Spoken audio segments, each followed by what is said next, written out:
येताना हेलिकॉप्टरमधनं सुरुवातीला नागपूरला बरं वाटलं, परंतु नंतर जे ढगात हेलिकॉप्टर शिरलं, इकडं बघतोय ढग तिकडं बघतोय ढग, आणि आमचे देवेंद्र फडणवीस निवांत गप्पा मारत बसले.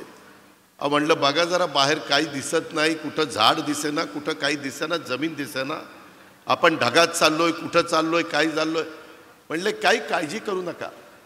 माझे आत्तापर्यंत 6 ॲक्सिडेंट झालेले आहेत, आणि मी ज्यावेळेस हेलिकॉप्टरमध्ये विमानात असतो त्यावेळेस ॲक्सिडेंट झाला तरी मला काही होत नाही, त्याच्यावर तुम्हालाही काही होणार नाही. अरे बाबा म्हणलं आता हे काय सांगतोय, एक तर पोटात गोळा आलाय, आज आषाढी एकादशी, सारखं पांडुरंगा पांडुरंगा पांडुरंगा नाव घेत होतं मनात, आणि ह्या महाराजांचं आम्हाला उपदेश चाललेले होते, काही काळजी करू नका. आणि खरोखरीच येईपर्यंत इतके निवांत होते. ते म्हणले मला ह्याचा अनुभव आहे, माझे अनेक ॲक्सिडेंट झालेले आहेत, परंतु माझ्या कुठं नखाला देखील धक्का लागला नाही. अशा पद्धतीनं बापदादाच्या पुण्याईमुळं इथपर्यंत महाराज पोचलेले आहेत. त्यांची पुण्याई निश्चितपणे उपयोगी पडलेली आहे.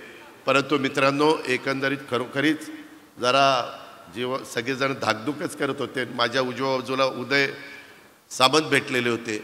मला म्हणले दादा दादा जमीन दिसायला लागली खाली खाली. मग म्हणलं बरं बाबा बरं झालं जमीन दिसायला लागली.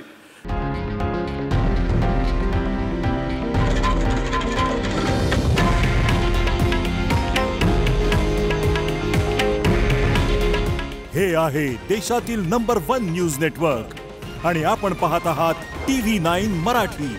काळजी तुमची, हित महाराष्ट्राचं.